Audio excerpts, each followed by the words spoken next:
AITA for refusing to turn my apartment into my sister's wedding planning headquarters for a year? 26M, never thought I'd be posting here, but I genuinely don't know if I'm in the wrong anymore. My family has a way of making me question reality, and I need outside perspectives before I lose my mind completely. I've worked as a parking enforcement officer for the city for 4 years now. Before anyone rolls their eyes, yes, I know what you're thinking. Meter maid. Ticket Nazi. Power-tripping bureaucrat. I've heard it all. Trust me, I've heard worse directly to my face while writing tickets, had coffee thrown at me twice, been followed to my car, and once had a guy threaten to find out where I lived. All for doing my job. But here's what most people don't understand about parking enforcement. We're the reason ambulances can get through narrow streets. We're why fire hydrants stay accessible. We're why delivery trucks can actually deliver to small businesses, why disabled parking spots stay available for people who need them, and why school zones don't become chaos during drop-off hours. Last month alone, I cleared 3 vehicles blocking a fire lane just 20 minutes before there was an actual fire in that building. The trucks got through. Everyone got out. I'm not saying I'm a hero. I'm saying I do necessary work that someone has to do, and I try to do it fairly. I give people breaks when I can. I don't write tickets at 9:01 when a meter expires at 9 o'clock. I look for permit stickers before I assume someone's violating residential parking. I treat people with respect even when they scream at me. But my family, they've never seen it that way. My sister Olivia, 22F, works as a barista at a trendy coffee shop downtown. She's genuinely good at her job. She remembers customers' names, makes beautiful latte art, chats people up and makes them feel special. I'm not diminishing what she does. Customer service is hard, and she's great at it. The difference is how my family treats our respective careers. When Olivia talks about work, my parents, 52M, 50F, beam with pride. Olivia made someone's whole day today, my mom will say. A customer was having a rough morning and Olivia gave her extra whipped cream and wrote a little encouraging message on her cup. My dad will add, that's our girl. Spreading sunshine wherever she goes. When I talk about work, it's different. Did you really have to give that woman a ticket? She was probably just running inside for a minute. I saw on Facebook that you ticketed someone from our church. That's embarrassing for us. Why do you have to be so rigid? Can't you just let people slide? Last Thanksgiving, my dad called me the family villain as a joke. Everyone laughed except me. At Christmas, my mom introduced me to her friend as our son Marcus, who's the reason everyone hates parking in the city. She genuinely thought it was funny. I've tried explaining what I actually do. I've told them about the emergency access, about the disability fraud I catch, about the time my enforcement of a handicapped spot meant an elderly veteran could actually park near his doctor's office instead of 3 blocks away. They nod, change the subject, and then the next week make another joke about how I ruin people's days. Olivia has never defended me. Not once. She laughs along or stays silent, which feels worse. That's the background. 3 weeks ago, Olivia got engaged to her boyfriend Derek, 28M. I was happy for her, truly. Derek seems like a decent guy, though I've always gotten the sense he found me kind of boring. Whatever. Not everyone has to like me. 2 days after the engagement, my parents called a family meeting at their house. I assumed it was engagement celebration stuff. I brought a bottle of champagne. Instead, I walked into what felt like an intervention, except I was the problem being solved. My parents had a proposal for me. Olivia and Derek both have roommates, so they can't use either of their places for wedding planning. My parents' house is too far from the various venues and vendors they're considering, about 45 minutes outside the city. But my apartment is perfect. It's a decent 2-bedroom place I've worked hard to afford on my salary. The 2nd bedroom is currently my home office and hobby room. I do model trains, before you judge me. It's quiet, it's mine, and it's the one place I feel like I can just exist without anyone looking down on me. My parents' proposal: I convert my apartment into Wedding Planning Central for the next year. The 2nd bedroom becomes storage for wedding supplies, samples, decor, and whatever else. Olivia and Derek get a key so they can come and go as needed, even when I'm not there. My living room becomes the meeting space for vendors, bridesmaids gatherings, and planning sessions. For a year. In my home. With unlimited access for people who barely respect me. I started to say no, and my mom cut me off. Marcus, before you get selfish about this, think about what's fair here. Olivia brings joy to people every single day. She makes their mornings better. She's the neighborhood sweetheart. Everyone at the cafe adores her. And you? You spend your days making people miserable. You give them tickets that cost them money and ruin their afternoons. She makes people's day while you ruin them. The least you can do is help her have her perfect wedding. I sat there, completely frozen. My dad nodded like this was the most reasonable thing anyone had ever said. Olivia had the decency to look slightly uncomfortable, but she didn't say anything. Derek was scrolling on his phone. "We're not asking you to pay for anything," my dad added, like that was the issue. "Just share your space. Be a team player for once." For once. I said I needed to think about it and left.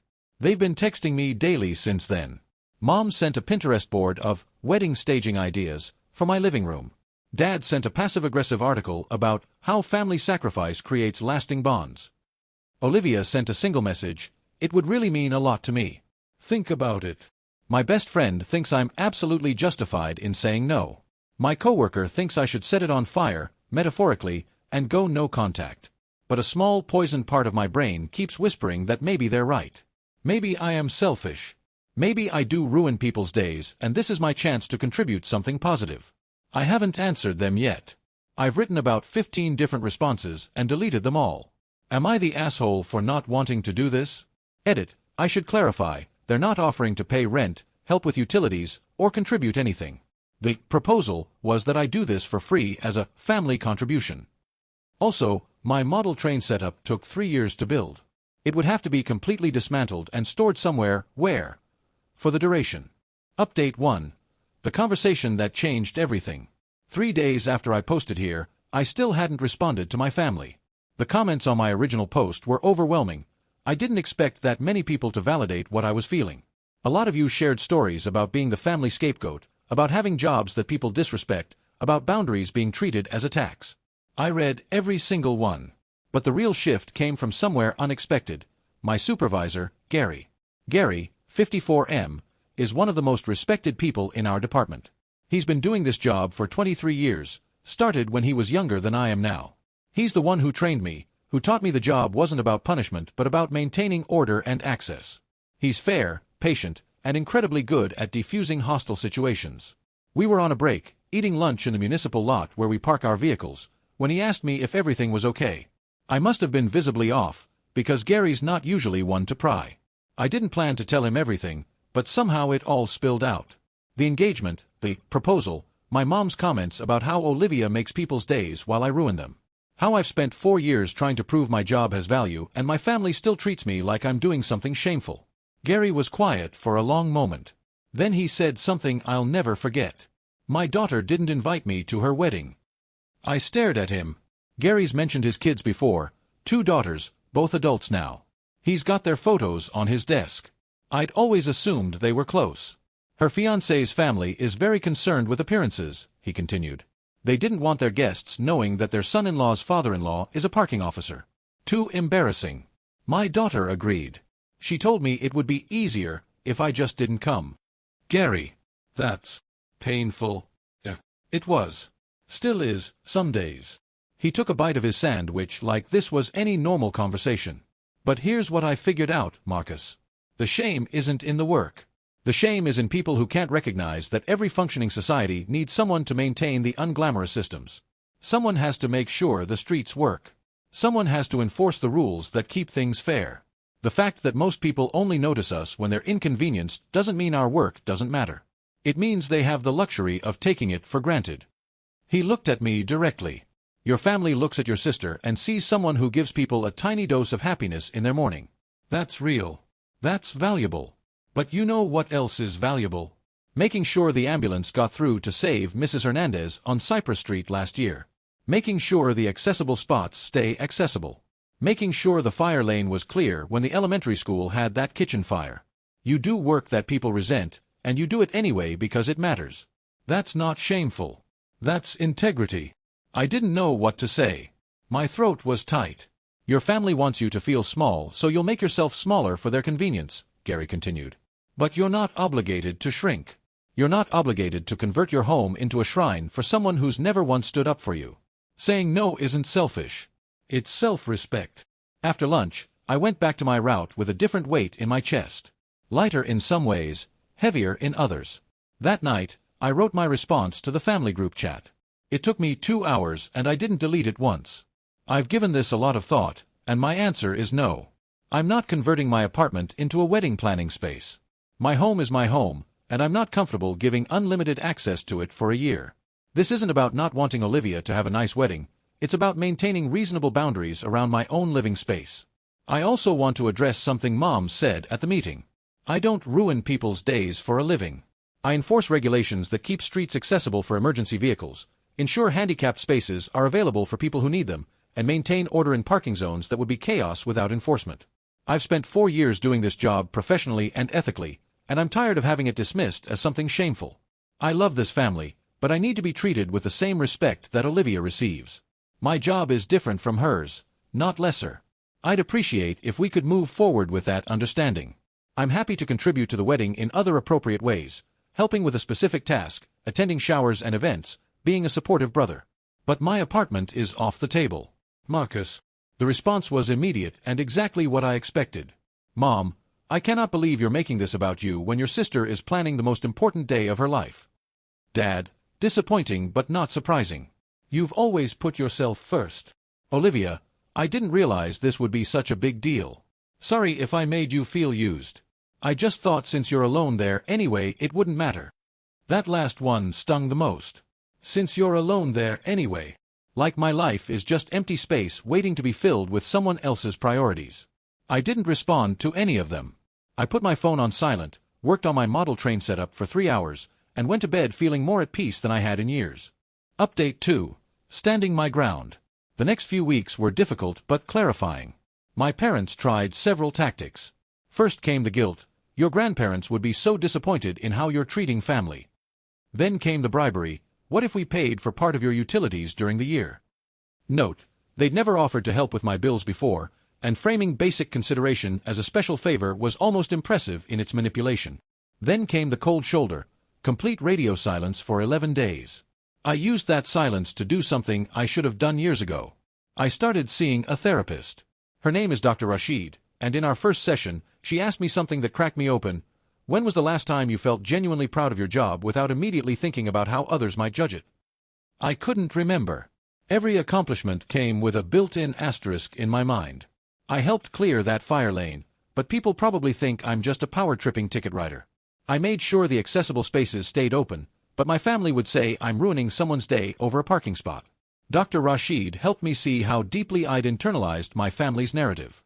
I'd accepted their framing without questioning it, that jobs which bring obvious, visible joy are inherently more valuable than jobs which maintain invisible systems.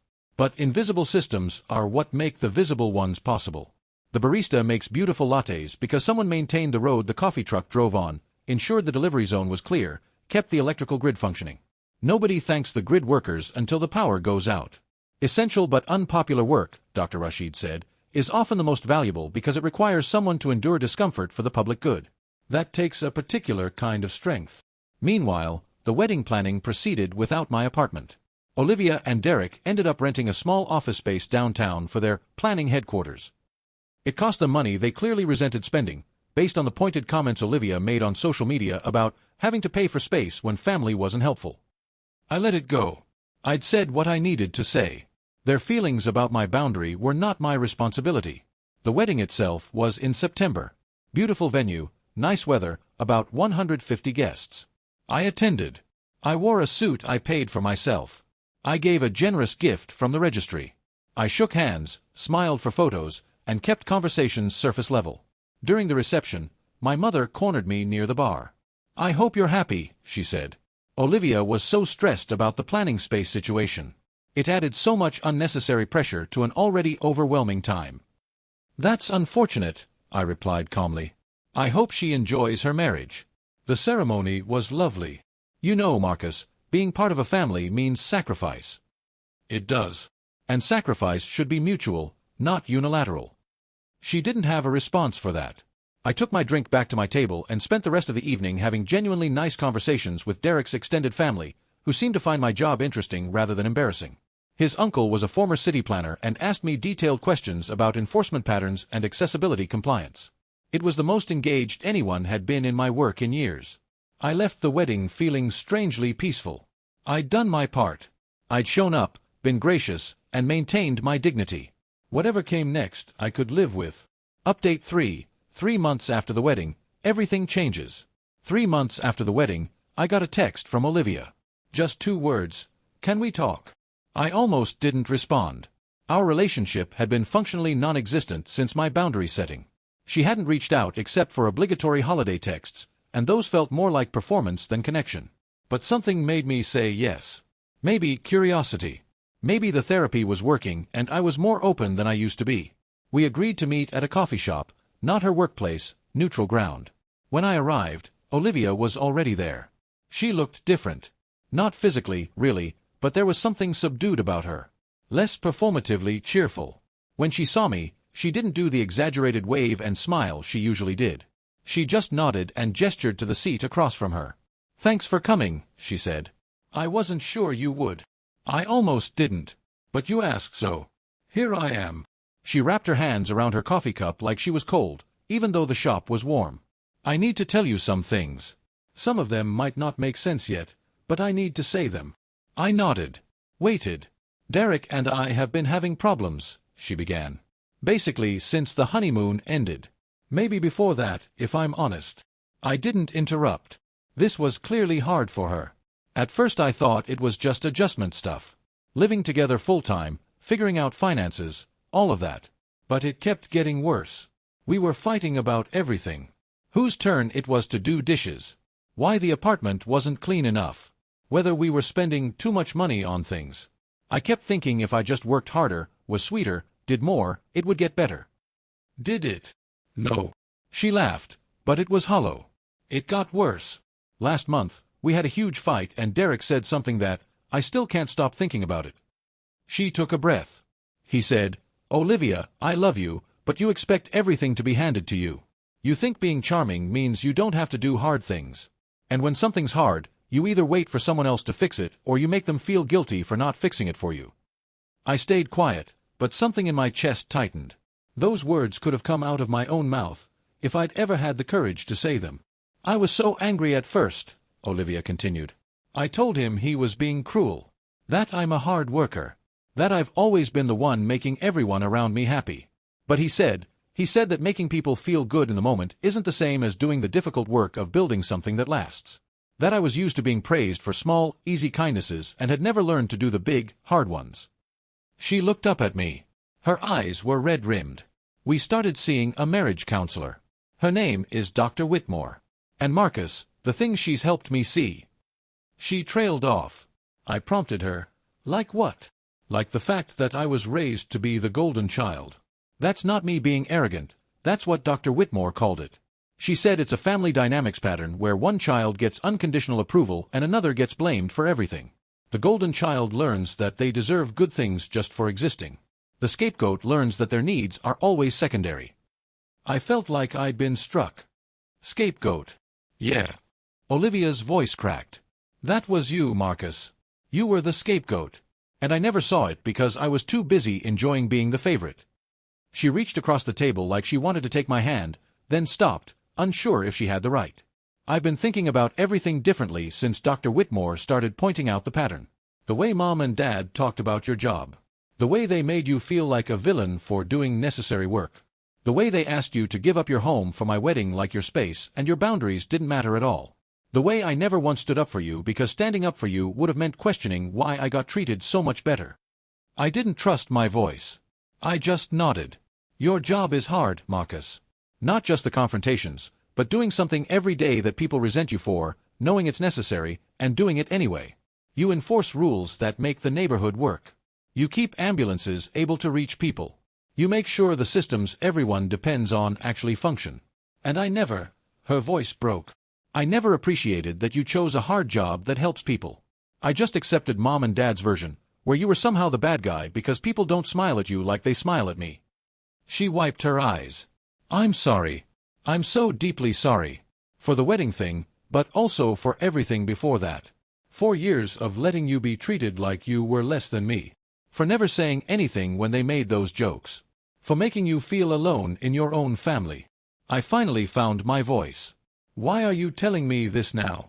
Because Dr. Whitmore asked me to think about who I'd hurt by accepting my role in the family dynamics. And your face was the first one I saw. The way you looked at the family meeting when Mom said that thing about you ruining people's days, I've never been able to forget that look. You just shut down. Like you were so used to it that you couldn't even fight anymore. We sat there for a long moment. The coffee shop bustled around us, oblivious. I don't expect you to forgive me, Olivia said quietly. Not right away. Maybe not ever. But I needed you to know that I see it now. I see what was done to you, and I see my part in it. And I'm going to do better. Update 4. 6 months later, a new chapter. It's been 6 months since that coffee shop conversation. A lot has changed. Olivia and Derek are still together, still in counseling. From what she's told me, they've made real progress. Derek has his own work to do. His confrontational communication style wasn't exactly healthy either, but they're both committed to building something more equitable. She tells me he apologizes now when he's wrong. She tells me she does hard things without waiting to be rescued. They're learning. My relationship with Olivia is different. We're not super close, but we're actually talking. Real conversations, not surface performances. She asks about my work, genuinely asks, not as a setup for a joke. Last month she called me when one of her regulars at the cafe got a parking ticket and was complaining loudly about it. I almost said something defending you, she told me. I stopped myself because I didn't want to make it weird, but I thought about you and I didn't laugh along like I would have before. It's small, but it's something. The bigger changes came with my parents. Olivia has, apparently, been having difficult conversations with them. Not confrontational ones, she's not built for that, but honest ones. She's told them about the counseling, about the golden child/scapegoat dynamic, about how Dr. Whitmore has helped her see patterns she never questioned before. She's asked them to consider whether they've been fair to me. Their response has been mixed. My dad seems more receptive. He sent me a text last month that said, "Thinking about things differently lately. Maybe we need to talk sometime." Not an apology, but an opening. I haven't decided if I want to walk through it yet. My mom is more resistant. She called Olivia's counselor, one of those therapy people who makes everyone blame their parents for everything. She hasn't reached out to me at all. Part of me grieves that. Part of me has accepted it's outside my control. But the most meaningful change, that happened at Olivia's cafe. A few weeks ago, she told me she was launching a new community initiative. I've been thinking about what you said, about invisible work and how people take it for granted. And I want to do something about it. She calls it Thankless Work Tuesdays. Every Tuesday, her cafe offers free coffee to people who do essential but unpopular jobs. Parking enforcement officers, code inspectors, social workers who have to remove children from dangerous homes, meter readers, DMV employees, tow truck drivers, anyone whose job keeps systems functioning but earns them more criticism than gratitude. The first Tuesday, I was invited as a guest of honor. I almost didn't go. I'm not big on attention, and the thought of being paraded around as some kind of symbol felt uncomfortable. But Olivia wasn't parading me. She'd put up a simple sign explaining the initiative. This cafe exists because roads work, electricity flows, mail gets delivered, and 1,000 invisible systems function every day. This is our small way of saying thank you to the people who keep things running even when no one notices. Thankless work deserves the most gratitude. She'd gotten coverage in the local paper. The first week, 8 parking enforcement officers showed up, mostly people from my department. Gary came. He ordered a large coffee and didn't say much, but I saw him reading the sign and I saw him blink a few extra times. When I talked to Olivia about it afterward, she said something that stuck with me. I spent years thinking that making people feel good in small moments was the best I could do. But I think maybe I can do more. Maybe I can help people see what they don't notice.